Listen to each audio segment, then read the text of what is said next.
Once upon a time, there was a king named Dushanta. Good. One day he went to forest. Very good. ఇంత short time లో ఇంత improvement సంపాదించావంటే really wonderful. అంతా నువ్వు నేర్పించిందే కదా బావా. అది నిజమే అనుకో, కానీ నువ్వు గురువును మించిన శిష్యురాలు అయిపోయావు, భావన మించిన మరదలు అయిపోయావు. ఏది గురుదక్షిణ ఇచ్చుకో. సూర్యం వాడి గదిక నుంచి నీకు ఉద్యోగం ఇస్తే మారువేషాలు వేసుకుని నా ఇంట్లోనే ప్రవేశించి నా కూతుర్నే ప్రేమించడానికి ఎన్ని గుండెలు నీకు స్కౌండ్రల్. నాకున్నది ఒకే ఒక్క గుండె, అది కూడా మీ అమ్మాయికి ఇచ్చేశాను. ప్రస్తుతం నేను గుండె లేని వాడిని మావయ్య. మావయ్య మళ్ళీ అలా పిలిచావంటే మొత్తం అయిపోతావు, జాగ్రత్త. ఇక నా రెండో పాయింట్. నేను చెప్పే ఒకే ఒక్క పాయింట్ విన్న తర్వాత నీ రెండో పాయింట్ చదువు గాని మావయ్య. నేను త్రిపుర సుందరమ్మ రెండో కొడుకు సూర్యాన్ని, నీకు మేనల్లుణ్ణి, సుశీలకు భావని. సుందరమ్మ కొడుకు ఏనాడో తెగిపోయిన మా బంధుత్వాన్ని ఈ నాటకం ద్వారా తిరిగి గుర్తు చేయడంలో నీ ఉద్దేశం ఏమిటి? నాకున్న ఆస్తిని కాజేయడానికి నా కూతుర్ని ప్రేమించమని మీ అమ్మ చెబితే నువ్వు ఇక్కడికి వచ్చావా? ఒకరు పంపితే రావటానికి, మా అమ్మ చెబితే ప్రేమించడానికి నేనేం వ్యక్తిత్వం లేని మనిషిని కాను. సుశీలను మీరు ప్రాణం లేని బొమ్మలా పెంచి అత్తయ్య చచ్చిపోయిందన్న అబద్ధంలో బ్రతికిస్తుంటే నిజం చెప్పడానికి, ఆ తల్లి కూతురు ఇద్దరిని కలపడానికే ఇంటికి వచ్చాను. నీ డబ్బు మీద మోసపడి మాత్రం కాదు. అవును నాన్న, బావ చాలా మంచివాడు. నువ్వు నోర్మై. దేవత లాంటి నా కూతుర్ని మాయ చేయడానికి వచ్చి నువ్వు చాలా డేంజరస్ మనిషి. ఇక నా రెండో పాయింట్, తక్షణం నిన్ను ఉద్యోగం నుంచి డిస్మిస్ చేస్తున్నాను. వెంటనే ఇక్కడి నుంచి వెళ్ళిపో. వెళ్తాను, కానీ వెళ్లే ముందు ఒక్క మాట. నేను మీ అమ్మాయిని పెళ్లి చేసుకుని తీరుతాను. అది నా కంఠంలో ప్రాణం ఉండగా జరిగిన పని. మీ ప్రాణం మీ కంఠంలో ఉండగానే అది జరుగుతుంది. ఏం బెదిరిస్తున్నావా? బెదిరింపు కాదు, ఎదిరింపు కాదు. సుశీల్ని పెళ్లి చేసుకుని సుశీల్ని వాళ్ళ ఎమ్మని కలిపి ఇంటికి తీసుకొస్తాను. చూద్దాం, వెళ్ళు. నీ ఇంగ్లీషు చదువులతో కొంపకిన్ని తిప్పలు తీసుకొచ్చావు. ఇంతవరకు కొంపంతా పెత్తనం చెలాయించావు. ఇక ముందు ఈ గదిలో తప్ప నువ్వు ఎక్కడా కనిపించడానికి వీలేదు.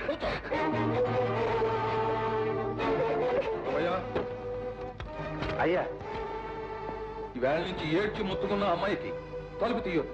2 పూట్ల కూడు లోపల పడే.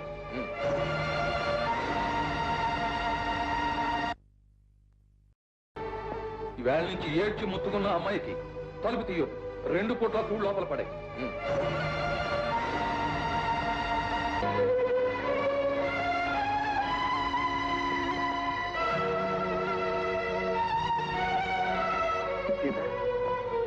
సీత, సీత,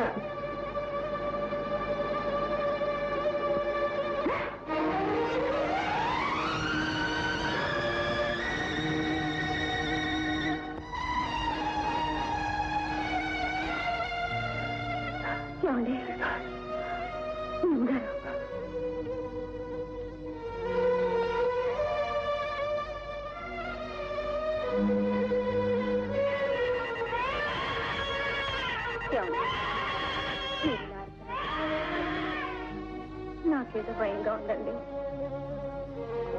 మనం అప్పుడు ఎలా బ్రతికేవాళ్ళం, ఇప్పుడు ఎలా బ్రతుకుతున్నాం తలుచుకుంటేనే గుండె తరుక్కుపోతుందండి.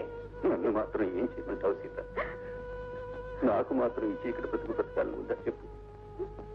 నిన్ను బాబుని తలుచుకున్నప్పుడల్లా నా గుండె ఎంత తరుక్కుపోతుందో నీకేం తెలుసు? అందుకే అర్ధరాత్రి పూట వచ్చి ఎవ్వరికీ తెలియకుండా నిన్ను బాబుని చూసుకుంటున్నాను. నా అంత దురదృష్టవంతుని ప్రపంచంలో ఉండదు సీత. బాధపడకండి. ఏమండి, మీరు ఈ విషయం ఒక్కసారి అత్తయ్య గారితో మాట్లాడి చూడండి, ఆవిడ మనసు మారుతుందేమో. వద్దు సీత, వద్దు. అమ్మ మనసు నీకు తెలుసు, నాకు తెలుసు.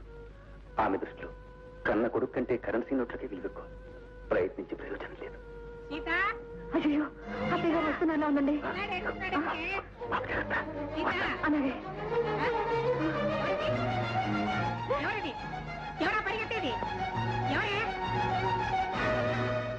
ఎవడు వాడు? ఇప్పుడు నీతో మాట్లాడేవాడు ఎవడవాడు? చెప్పు. ఒక బిడ్డ తల్లి అయి ఉండి ఏం పడబుద్దే నీకు చెప్పాలేనా?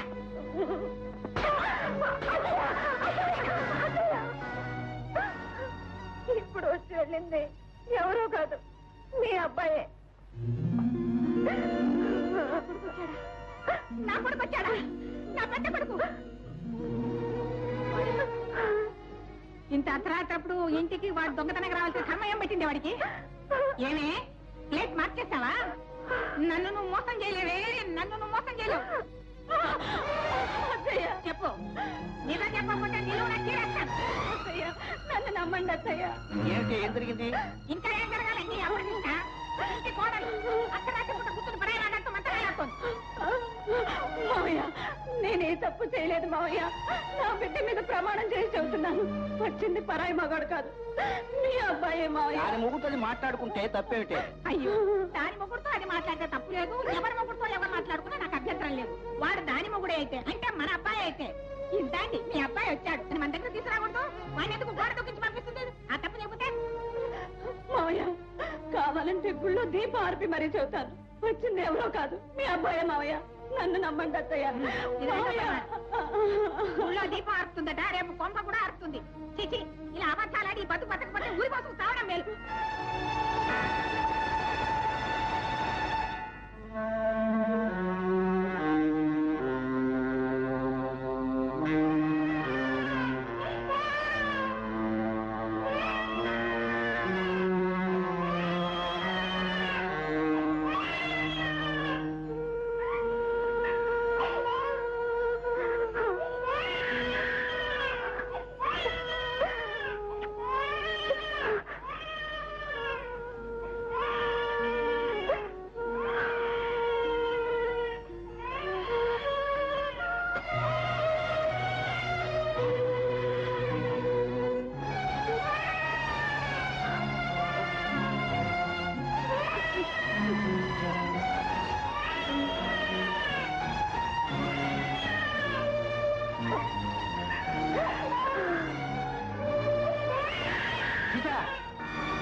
మావగారు, నేను ఇంత అవమాన పాలైన తర్వాత బ్రతకలేను మావగారు, బ్రతకలేను.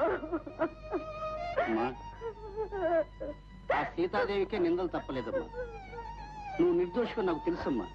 కానీ నా మీద నిందలు మోపిన వారికి నిజం తెలియదు కదా మావయ్య. ఇప్పుడు నువ్వు చచ్చిపోతే మాత్రం వాళ్ళకి నిజం తెలుస్తుందమ్మా. నీ అత్త నోటికి తెలిసి ఊరుకున్నానమ్మా. ఆ వచ్చింది చంద్రమే నాకు బాగా తెలుసమ్మా. వాడికి పట్టిన గ్రహణం వదిలి వెలుగులోకి వచ్చేదాకా కాస్త ఓపికతో ఉండు. వాడిని చూడమ్మా, వాడిని తల్లి లేని బిడ్డను చేస్తావమ్మా.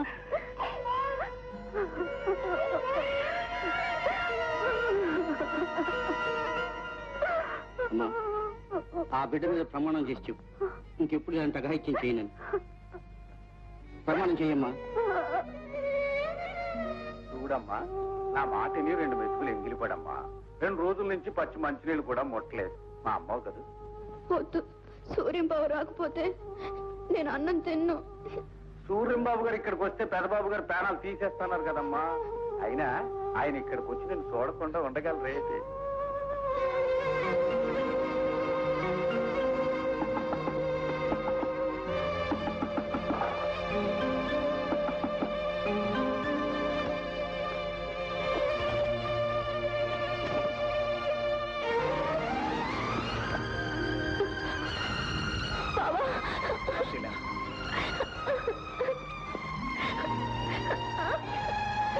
సూర్యంబాబు, నేను కనపడడం లేదని పిచ్చి తల్లి ముద్ద కూడా ముట్టడం మానేది.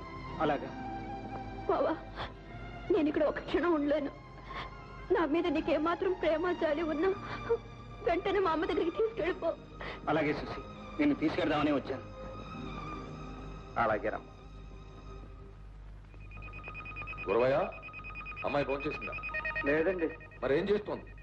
అమ్మాయి గారు గదిలో కూడా లేరు బాబు. నేను ఎంత చెప్తున్నా అనుకుంటా నన్ను తోసేసి అమ్మాయి గారిని సూర్యంబాబు గారు తీసుకెళ్ళారు బాబు. చూస్తూ ఊరుకున్నావా?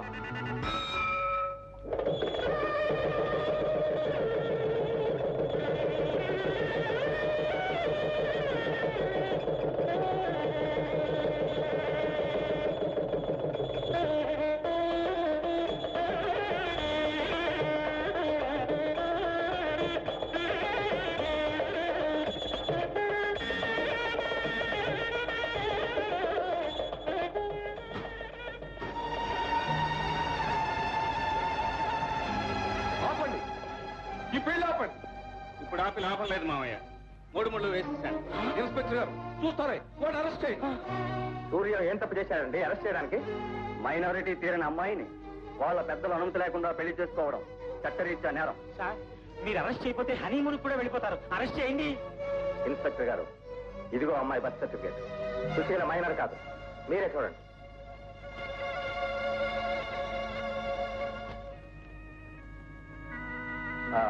చూడండి కనకారావు గారు, అమ్మాయికి మైనారిటీ తీరింది, పైగా ప్రేమించి పెళ్లి చేసుకున్నారు.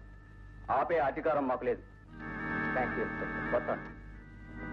కనకారావు గారు, భగవంతుడు వాళ్ళిద్దరికి పెళ్లి రాసి పెట్టినప్పుడు దాన్ని ఎవరు తప్పించగలరండి? గతం మర్చిపోయి వాళ్ళిద్దరిని ఆశీర్వదించండి.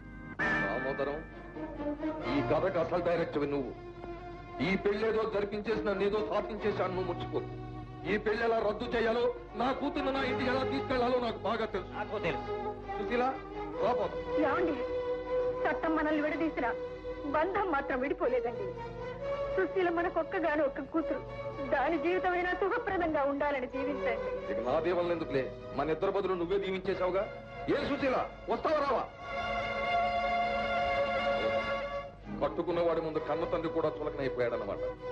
మన రక్తబంధాన్ని తెంచుకోవడం కన్నా నీ మెడలో ఉన్న తాళి తెంచుకోవడం చాలా సులభం సుశీల. సరే, నీ తాళితో నువ్వే ఊరేసుకుంటున్నప్పుడు నీ కన్న తండ్రిగా వచ్చి నేను ఒక ఏడు పెట్టి వెళ్ళిపోతానంతే గాని నా ఆస్తిలో చిల్లిగవ కూడా నీకు దక్కనివ్వ. వస్తా. డాక్టర్ గారు, డాక్టర్ గారు, డాక్టర్ గారంటే మీరా? అవునమ్మా, కూర్చోండి కూర్చోండి. కూర్చుంటాను సరే. మా అబ్బాయి ఉండే రూమ్ కెళ్తే ఎవరో డాక్టర్ గారి దగ్గర ఉన్నారు మా అబ్బాయి అని చెప్పారు. ఆ డాక్టర్ గారు మీరా? అమ్మయ్యా, నా మాట కుదరపడ్డదండి. అవునవును. ఒరే అవునవును, నువ్వు కాస్త తడిపోయి నుంచోపో. డాక్టర్ గారు, మీ మీద నాకు చాలా కోపం వచ్చిందండి. ఎందుకమ్మా? నాకు ఒక ఉత్తర ముక్క రాయకూడదు అబ్బాయి ఇక్కడ ఉన్నట్టు. నీకు ఇంకా ఇప్పుడే ఆ శుభవార్త రాద్దాం అనుకుంటున్నానమ్మా. నిజంగా ఇది శుభవార్తేనండి నాకు, మా అబ్బాయి మీ దగ్గర ఉండడం. అంతకంటే మంచి శుభవార్త. ఏమిటండి? మీ అబ్బాయికి ఇప్పుడే పెళ్లి చేశాను. ఏమ్మా? ఏమ్మా? ఏమ్మా? చాలేవయ్యా, సిగ్గు లేకపోతే సరే. ఎవడిచ్చా నీకు డాక్టర్ పని? నీ పేరేమిటన్నావు? దామోదరం. దామోదరం కాదు, నీ పేరు దగామోదరం. మేమంతా బతికున్నగా నా కొడుకు పెళ్లి నువ్వు చేస్తావా? అది కాదమ్మా, త్రిపుర సుందరమ్మా. నేను త్రిపుర సుందరమని కాదు, ఈ విషయంలో మహా త్రిపుర సుందరమని. నువ్వేదో మంచివాడు మంచివాడు మంచివాడు అంటే నేను మంచివాడు అనుకున్నాను. ఇదేని మంచి పిలువు నా కొడుకుని. అలాగే ఒక గ్లాస్ మంచి చేపించు, కొంత ఎండిపోతుంది. సూర్య, మర్యాద లేని మనిషి. సూర్య. నమస్కారం అండి. ఇందులో నమస్కారం లేరానా? సరే లేవండి, దీర్ఘసుమంగళీ భవ. ఒరే, ఏం పని చేశావురా? ఇల్లు వదిలి వచ్చేసింది చాలక మేమంతా ఏమైనా అనుకున్నాం. ఈ పిల్ల ఎవరు? ఏమని పెళ్లి చేసుకున్నావు? ఈ పిల్ల నాన్నెవరు? అమ్మెవరు? ఊరేది? ఈ పిల్ల ఎవరో కాదమ్మా, మన కనకారావు మామయ్య కూతురు. ఏమిటమ్మా అంటూ అలాగే నోరు తెచ్చుకుని ఉండిపోయావు? రొట్టె విరిగి నేతలో పడ్డదా? అంటే ఈ పెళ్లి నీకు ఇష్టమేనమాట? ఇష్టం చిన్నగా అంటావురా? బంగారు పిచ్చికి నా కోడలుగా చేసావురా? మరి అప్పారావు మామయ్య కూతురు కదా నాకు ఇచ్చి పెళ్లి చేయాలనుకున్నావు నువ్వు? నేను అనుకోలేదు, అనుకోను. వాడు అనుకున్నాడు, అనుకుంటున్నాడు. నేను అనుకున్నది ఇదే, నేను అనుకున్నది ఇదేరా. నీ మనసులో ఏముందో ఆ దేవుడు కూడా తెలియదమ్మా. అవునవును. అమ్మా త్రిపుర సుందరమ్మ గారు. అయ్యా డాక్టర్ గారు చూడండి, మిమ్మల్ని ఏదో దగా కోరని దగా దామోదరం అని ఏదేదో వాగేశాను, ఏదేదో తిట్టేశాను. అవేవి మీరు మనసులో పెట్టుకోకండి. చెరిపోయండి. చెరిపించానమ్మా, చెరిపించాను. మంచిగా తీసుకోండమ్మా. ఎంత మంచివారండి మీరు. ఇప్పుడు మీ మనసు నెమ్మదిగా ఉంది కదా? చాలా నెమ్మదిగా ఉందండి. అయితే నేను చెప్పబోయే వార్త విని తట్టుకోగలరు. ఇప్పుడు నేను ఇంకేమైనా తట్టుకుంటానండి. అదేనమ్మా మీ అన్న కనకారావు. చిచి, వాడు మా సొంతనే కాదండి, నేను విడిచినవాడు. అదేనమ్మా మీ వియ్యంకుడు. అదే అలా అన్నారు బాబు. మీ వియ్యంకుడు కనకారావు ఇష్టానికి వ్యతిరేకంగా సుశీలను మీ వాడు పెళ్లి చేసుకున్నాడు కనుక ఆయన ఆస్తిలో సుశీలకి చిల్లి గవ్వ ఇవ్వట. ఓహో, ఇవ్వడట? వాడి తల్లో పేరిస్తుంది. సన్నాసి వాడి చేదేవిడి. వాడి ఆస్తికి తాళం చెవి నా కోడలుగా వచ్చింది నా ఇంటికి. ఇప్పుడేమంటాడు? వదిలి గారు. కమలా, రామ్మా, బాగున్నావా? ఎంత పని చేశాడు మా దుర్మార్గుడు నీకు. చిన్నప్పటి నుంచి వాడు నేతి పెసరట్లు అదే పనిగా తిని తిని తిని వాడి బుర్ర మన్నగించింది. అందుకనే ఇలాంటి బంగారం లాంటి భార్యను వదిలేశాడు. ఓ చిన్న ఐడియా. కనకయ్య బావ ఆస్తి ఎవరంటున్నాడుగా, ఆయన ఇంటి ముందు పాక వేయించి బావ చేత విరాహార దీక్ష చేయిస్తే. చిన్నమ్మాయి, అన్ని బైరాగి బుద్ధులా నీకు. వాడింటి ముందు పాకేసుకోవాల్సిన కర్మ నా కొడుకేం పట్టిందిరా? వాడే నా ఇంటి ముందుకు వచ్చి పాకేసుకుని నా కూతురు ఒకసారి చూపించు, నా కూతుర్ని కొంచెం చూపించమ్మా అనేట్టు చేస్తాను రా. అమ్మా మరేం అనుకోకపోతే. అదే నేనేం అనుకోనండి, మీ విషయంలో నేనేం అనుకోను. మరేం లేదమ్మా, నా స్టెథోస్కోప్ ఇప్పిస్తే. ఎవరు? నా స్టెథోస్కోప్ అమ్మా. ఓ ఇదా, తీసుకోండి తీసుకోండి.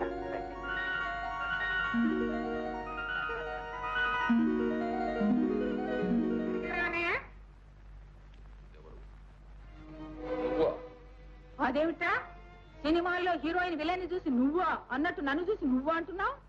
నేను నీ బాబాయ్ కూతుర్నిరా, నీ చెల్లెల్ని. ఓహో, చాలా కాలం తర్వాత నిన్ను చూడటానికి వచ్చానని కోపం వచ్చినట్టుందిలే. అయినా కూర్చోమని చెప్పొచ్చుగా. సరే కూర్చో, నీతోటి కొన్ని విషయాలు మాట్లాడాలి, కూర్చో. నా ఇంటికి వచ్చి నాకేం మర్యాదలు చేయనక్కర్లేదు. ఇక నీ ఇల్లు నా ఇల్లు ఏమిట్రా, అంతా మనిల్లే. నీకు మొదటి నుంచి మర్యాదలు తెలియవు గనక నేను చెప్పాల్సి వచ్చింది అంతే. అయినా ఏ మాటకి ఆ మాట చెప్పాలరా అన్నయ్య. నీకు అన్ని గుణాలు ఉన్నాయి, రెండే తక్కువ. నీకు తెలీదు, ఒకళ్ళు చెప్తే వినవు. చాలా కోపంగా ఉన్నట్టున్నావు. నీతోటి మాట్లాడినా ఆ గోడతోటి మాట్లాడినా ఒకటే. అయినా ముఖ్య విషయం ఒకటి నీకు చెప్పేసుకోవాలని వచ్చాను. అదేరా, నీ కూతురుందే నా మేనకోడలు, అది నా కొడుకు సూర్యం పెళ్లి చేసుకున్నారు. చెప్పడానికి నువ్వు వకాల్తా తీసుకొచ్చావా? తల్లికి వకాల్తా ఎందుకురా? కాగల కార్యం గంధర్వులే తీర్చారన్నట్టు వాళ్ళిద్దరు పెళ్లి చేసుకున్నారు. ఇక నువ్వు కస్తున్నా నెబ్బుస్తున్నా ఏ ప్రయోజనం లేదు. వాళ్ళిద్దరిని ఆశీర్వదించాల్సిందే.